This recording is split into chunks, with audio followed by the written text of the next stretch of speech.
Aujourd'hui, nous allons parler d'un verset biblique que beaucoup de chrétiens répètent, mais ils ne comprennent pas exactement la profondeur du message et le contexte dans lequel cela a été dit.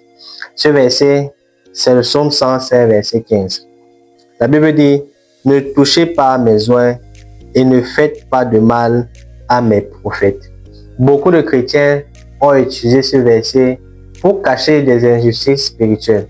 Beaucoup de pasteurs l'utilisent pour dominer sur leurs fidèles, sur les brebis du Seigneur. Beaucoup l'utilisent pour couvrir des abus spirituels et ils pensent qu'ils sont dans la volonté de Dieu pour leur vie. Qu'est-ce que Dieu voulait dire quand il a donné ce message? Qu'est-ce que la parole de Dieu dit réellement en ce qui concerne ce verset biblique? Reste jusqu'à la fin de ce verset car nous allons examiner ce que Dieu dit par rapport à ça. Et je crois que tu seras édifié et Dieu va réveiller en toi sa crainte, la crainte de l'Éternel. N'oublie pas de t'abonner, de liker si ce n'est pas encore fait, de partager les vidéos car je publie 3 vidéos par semaine et je veux que tu partages ces vidéos avec moi parce que je crois qu'elles auront le pouvoir de te bénir, de t'édifier, de fortifier ta vie spirituelle, ta vie de prière et te rapprocher du Seigneur. Sans plus tarder, voyons un peu ce que la Bible dit par rapport à ça. Beaucoup citent ce verset sans vraiment comprendre la profondeur de ce que Dieu voulait dire par rapport à ça. Le psaume 105 est un psaume d'action de grâce où nous trouvons là-bas des passages qui reflètent le passage des enfants d'Israël depuis Abraham jusqu'à leur sortie en Égypte. Pour mieux comprendre ce verset, lisons un peu à partir du verset 13. Dans le verset 13, la Bible dit, « Et ils allaient d'une nation à l'autre et d'un royaume vers un autre peuple.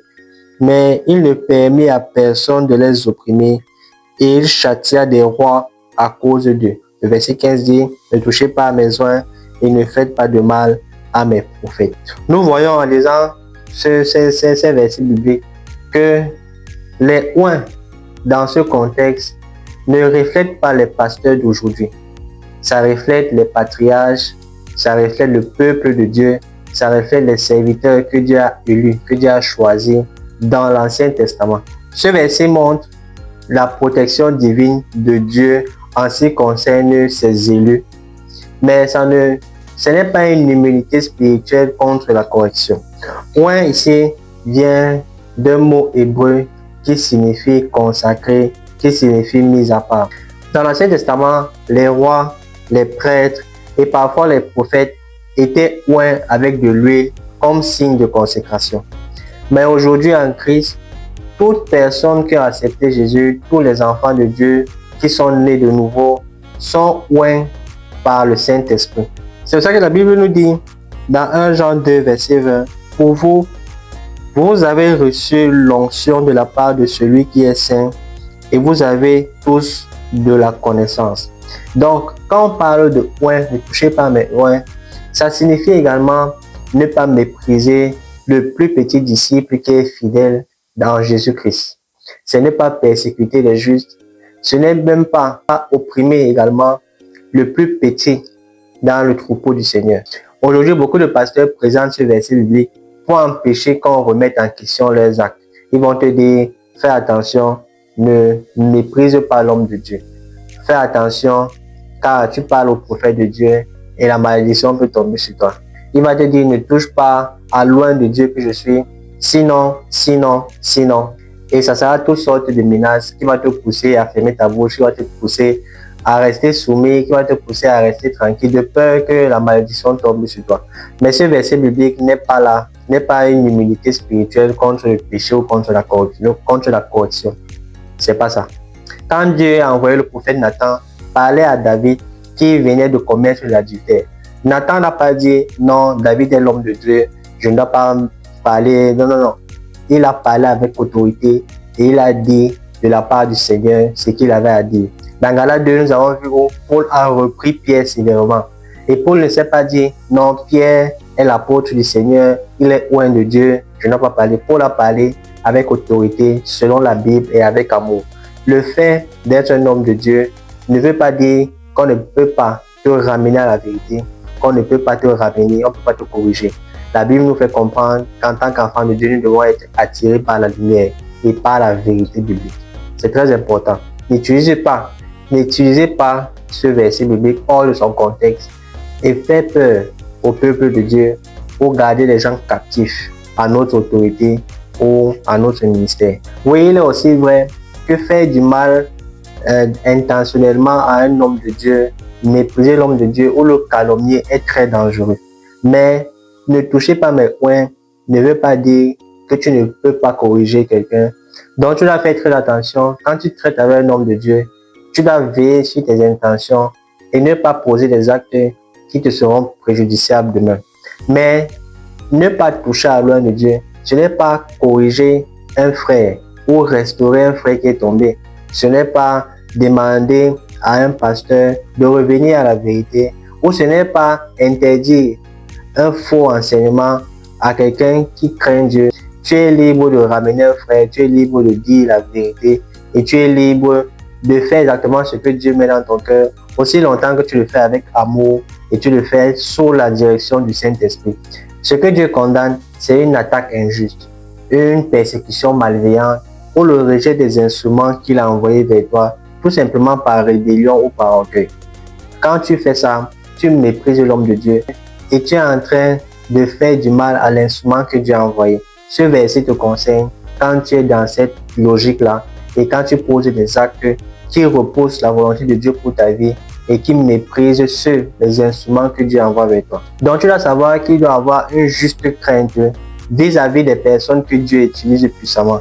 Et tu dois avoir le discernement pour connaître la vérité, faire la différence entre la vérité et ce qui n'est pas vrai, pour poser les actes adéquats et pour rester dans la volonté de Dieu pour ta vie et pour rester béni. Donc aujourd'hui, au travers de cette vidéo, si tu es un enfant de Dieu, sanctifié et justifié par le sang de Jésus, cette parole est également vraie pour toi. Personne ne doit te toucher et personne ne doit te faire du mal, car Dieu veille sur toi et sa sentence tombe contre toutes les personnes qui se lèvent contre toi avec des mauvaises intentions. Donc aujourd'hui, dans cette nouvelle dispensation, tu es l'homme de Dieu ou la femme de Dieu que personne ne doit toucher et personne ne doit faire du mal, car le Seigneur t'a sanctifié et t'a oint de l'huile qui est le Saint-Esprit pour agir pour lui, pour parler pour lui, pour faire en son nom et pour démontrer sa puissance, sa gloire, son amour dans cette vie et dans ta génération.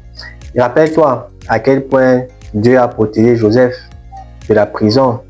Dieu a protégé Daniel de la fosse. Dieu a protégé David contre Saül malgré toutes les attaques qu'il a eues. Dieu sera toujours là pour toi, pour te protéger. Et Dieu sera toujours avec ses enfants qui sont fidèles et qui marchent dans l'amour, dans l'humilité et dans la vérité. Dieu est contre l'injustice, contre ses vrais serviteurs. Et il ne tolère pas que ces serviteurs-là marchent dans l'intimidation spirituelle. Ne sois pas de ceux-là qui veulent intimider les gens avec ce verset biblique et tu le sors de son contexte. Dieu ne sera plus avec toi et tu ne seras plus sous sa protection.